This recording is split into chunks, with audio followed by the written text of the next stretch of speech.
espaço pra A esquerda esquerda. radical tem muito mais espaço do que a direita radical, na minha opinião. As duas tinham que ter espaço, na minha opinião. Eu acho que é um pêndulo. Esse é o meu louco. Eu sou mais louco que todos vocês. Sim. Obviamente, temos no momento uma crise, uma pequena crise, né?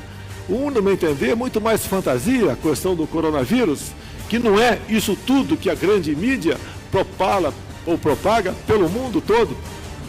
Ainda bem que a natureza,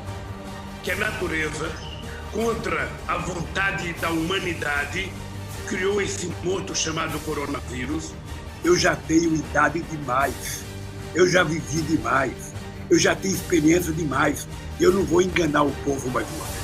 Você acha que um sujeito que tem pornografia infantil é um criminoso? Que tem pornografia infantil? Eu acho que se o cara fica utilizando muito, eu não sei se ele é um criminoso. Eu acho que o crime tá em você produzir e divulgar. Bom, saudações a todos vocês que estão aí na sala para assistir esse vídeo. Nesse trabalho, juntamente com meu amigo Julião Mansano, iremos trabalhar com a temática do iceberg da liberdade de expressão e mostrar todo o controle da mídia por trás de tudo isso, tentando mostrar desde sua origem, sua evolução e sua influência nos tempos atuais. Eu espero muito que vocês reflitam com essa apresentação, se divirtam, pero no mútil, claro, como a Probia diz. E eu acho que eu já falei demais, né? Então, vamos começar logo isso aqui.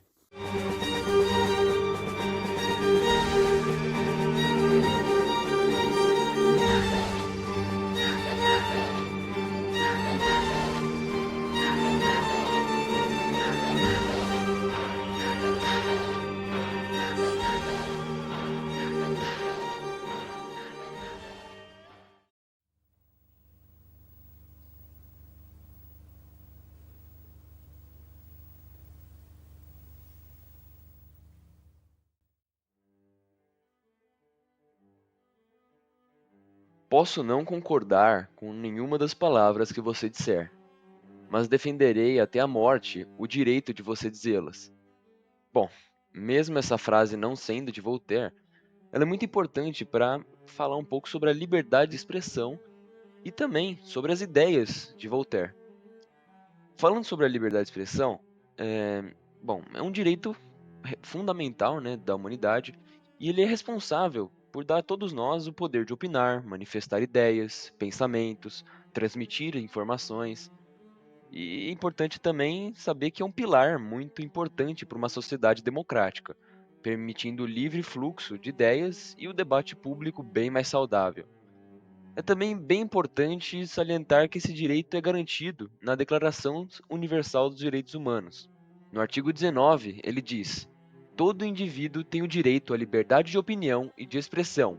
Este direito implica a liberdade de manter as suas próprias opiniões sem interferência e de procurar receber e difundir informações e ideias por qualquer meio de expressão, independentemente das fronteiras. No Brasil, a Constituição Federal de 1988 diz em seu artigo 5º, no inciso 4, que é livre a manifestação do pensamento, sendo vedado o anonimato. Ainda na Lei 5.250, de 9 de fevereiro de 1967, ela estabelece em seu primeiro artigo que é livre a manifestação do pensamento e a procura, o recebimento e a difusão de informações ou ideias, por qualquer meio e sem dependência de censura, respondendo cada um, nos termos da lei, pelos abusos que cometer. Bom, analisando os trechos mencionados, a gente vê que os princípios da liberdade de expressão devem ser protegidos e defendidos pela Constituição de uma democracia. Para resumir essa história, a liberdade de expressão permite a manifestação livre de pensamentos e opiniões. No entanto, ela tem limites definidos pela lei, como eu falei nos trechos das leis anteriores. E, analisando isso, nós podemos entender que todos os cidadãos têm o direito de se expressar desde que assumam a responsabilidade por suas palavras e ações.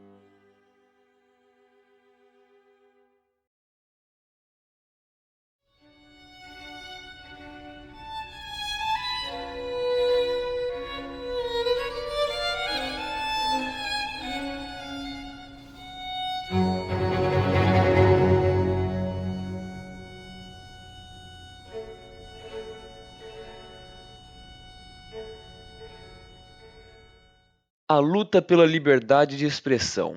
Bom, ela remonta a séculos atrás, mas sua consolidação como um direito fundamental é um processo que foi contínuo e bem lapidado na história. Desde a Grécia Antiga, com a democracia ateniense, que está bem longe de ser parecida com a nossa democracia, mas que tinha uma prática de um discurso livre na chamada Ágora, até os dias mais atuais, com a Declaração Universal dos Direitos Humanos de 1948, que consagrou o direito em âmbito global, muitos marcos históricos foram fundamentais para o estabelecimento e consolidação da liberdade de expressão. Ao longo dos séculos, filósofos, pensadores e vários movimentos sociais lutaram para garantir, no mínimo, a liberdade de pensar. Bom, a liberdade de expressão ganhou um destaque no mundo moderno com a Declaração dos Direitos do Homem e do Cidadão de 1789, durante a Revolução Francesa, acontecimento, que revirou toda uma sociedade e sociedades posteriores. Bom, a partir desse grande rebuliço na história, diversos tratados internacionais e constituições de diversos países passaram a reconhecer esse direito, como fundamental. A liberdade de expressão tem sido considerada essencial para o funcionamento democrático e para a promoção dos direitos humanos até então. Bom, no Brasil, a liberdade de expressão teve um contexto um pouco mais peculiar durante o período colonial. A coroa portuguesa exercia um controle rígido sobre as atividades intelectuais e culturais, além da circulação de ideias. Ainda que essas movimentações fossem pequenas na época, elas foram fortemente regulamentadas e censuradas pela coroa. Mas alguns movimentos de resistência e pensadores desafiaram essa censura da metrópole e hoje em dia a gente vê que esses movimentos e pensadores se tornaram as bases para a cultura brasileira.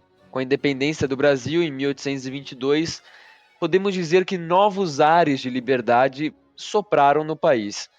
A Constituição de 1824 já trazia garantias expressas à liberdade de expressão, mas foi mesmo no reinado de Dom Pedro II onde a liberdade de imprensa, também acompanhada da liberdade de expressão, reinaram e foram bem mais abertas. Bom, que o poder pensar está intrinsecamente ligado à luta pela superação de períodos autoritários que a humanidade passou não é algo novo e nenhuma surpresa. E foi durante a ditadura militar brasileira, entre 1964 e 1985, que houve um período de restrição bem severa das liberdades de expressão, de imprensa, entre outras. No entanto, após a redemocratização, a Constituição de 1988 assegurou, em seu artigo 5º, a liberdade de expressão como um direito, finalmente, fundamental. Bom, até esse momento, houve muita teoria e muita explicação, mas o buraco, ou melhor, o iceberg é bem mais fundo.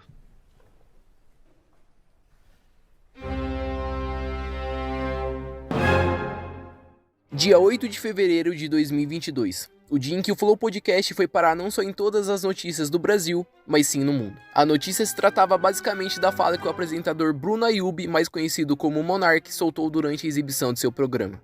A fala teve uma repercussão gigantesca e não foi à toa. Fiquem agora com a fala. Eu acho que o nazista tinha que ter o partido nazista. Eu acho que não. Reconhecido Lembra, pela liberdade de expressão termina onde a Mas sua expressão expressar- coloca a vida do outro em risco. As pessoas não têm direito de ser idiotas. O nazismo é contra a população judaica. Isso coloca uma população inteira em risco. Bom, se você achou que o Monark só meteu essa, estão enganados. Ele não para. Você acha que um sujeito que tem pornografia infantil é um criminoso? Que tem pornografia infantil? É. Não sei se ele é um criminoso. Eu acho que o crime tá em você produzir e divulgar. Tá, Agora que eu mostrei os vídeos, eu acho que vocês entenderam a veracidade do problema e também o porquê uma notícia como essa tomou o tamanho que teve. O que o Monark fez aqui foi usar da maneira mais errada possível a sua liberdade de expressão, onde ele simplesmente disse que o nazista deveria ter um partido nazista aprovado pela lei. Agora alguns podem estar falando, nossa, o que ele fez de errado? Ele só mostrou sua opinião sobre o assunto, afinal ele tem total liberdade de expressão para poder falar o que bem entende, certo? Meus queridos, não é bem assim. Primeiramente que eu nem preciso falar que você comentar desse jeito sobre um partido onde milhões de pessoas sofreram, foram mortas cruelmente das maneiras mais diversas possíveis, não é nada legal.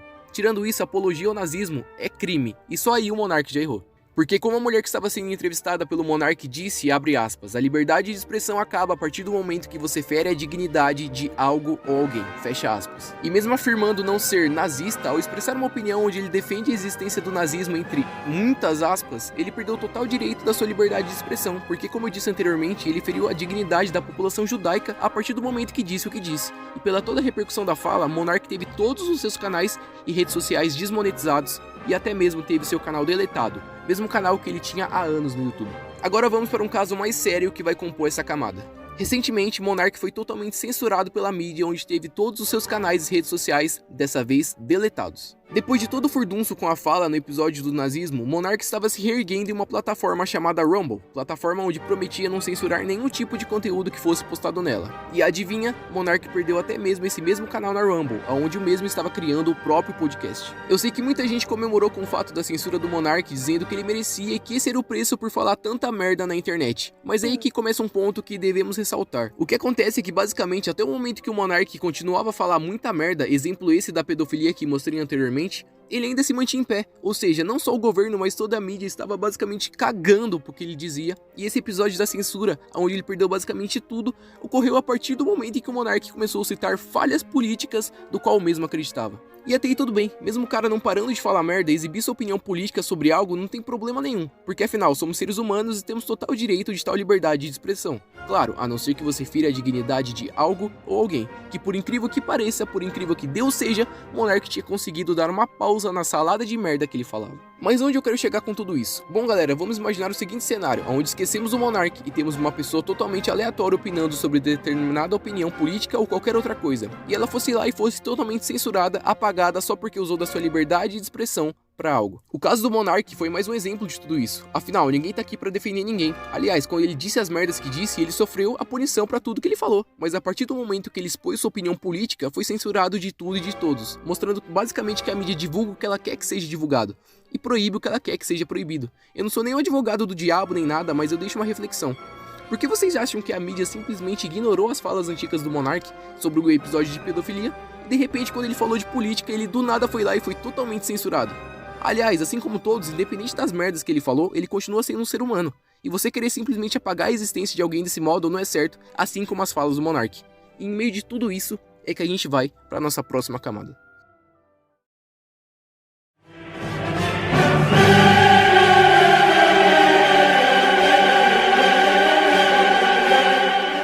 Todos nós sabemos que existe lei para nos punirem com as coisas erradas que falamos e deixamos de falar. Mas em contraparte, para quem fala merda na internet, sabemos que ainda não tem. Aonde podemos citar a PL 2630 ou como você quiser chamar, aonde prometia censurar qualquer tipo de comentário exagerado ou criminoso na internet, banindo a sua fonte de origem. Eu não vou expor minha opinião sobre isso, fica na consciência de vocês acharem ela certa ou não. Como eu disse na camada anterior, vamos imaginar o seguinte cenário, onde uma pessoa comum decidisse expor sua opinião e usar da sua liberdade de expressão para opinar sobre algo que acredita, e fosse lá e momentos depois fosse censurado, taxado de louco, ou até mesmo perdesse a vida por conta disso. Nossa, Cauê, mas você tá sendo muito radical, afinal nem tem toda essa censura na parte da mídia, eu acho que você tá passando dos limites. Ah, sim, claro, querem exemplos? Vamos lá. 750 refugiados morrem em afogamento em barco no meio do oceano. Com certeza uma notícia muito chocante e triste que você até esse exato momento você quer nem saber da existência. Mas opa, divulgar em todas as redes sociais e materiais de jornais que bilionários que pegaram um submarino e sumiram aí ver destroços do Titanic? Claro, vamos divulgar e basicamente foda-se as vidas dos refugiados que morreram sendo deles 100 crianças. Afinal, ninguém quer saber, né? Pra que gastar tempo divulgando uma notícia tão inútil como essa? Eu até poderia mostrar mais exemplos pra vocês, mas como eu estou sendo muito radical com a mídia, eu acho que nem compensa, né? Galera, o que tá acontecendo aqui é que a gente pode associar diretamente lá com a alegoria do mito da caverna de Platão, onde a gente vê coisas na internet, consumimos notícias, vemos opiniões e julgamentos que nós acreditamos ser a verdade, quando na verdade não sabemos nem a metade do que realmente está acontecendo. O ser humano, de 100% do seu dia, 75% estamos nas redes sociais, sempre consumindo apenas o que a mídia quer que a gente veja, e o que eles manipulam para se tornar a verdade absoluta. E sabe por que ninguém tem coragem de lutar por esse nosso direito de se expressar? Porque é muito confortável você sentar a bunda no sofá, consumir o que você vê na internet e ir lá achando que aquilo é basicamente o que eles mostram. E todas as pessoas que tentam lutar por isso ou ir contra todo esse sistema, acabam pagando o pato, sempre sendo mortos, assassinados e todo mundo fingindo que nada aconteceu, porque a covardia do ser humano impede ele de lutar pelo que é dele. Entenderam como a teoria do iceberg representa exatamente a nossa sociedade nos dias atuais? As pessoas enxergam só a superfície e não são capazes de entender o quão grande é esse buraco, ou melhor, iceberg.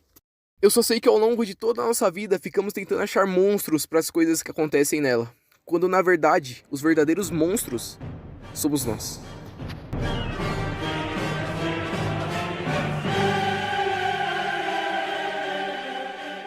E eu acho que assim, antes de ter democracia, você tem que ter liberdade de expressão, né? Porque liberdade de expressão precede democracia.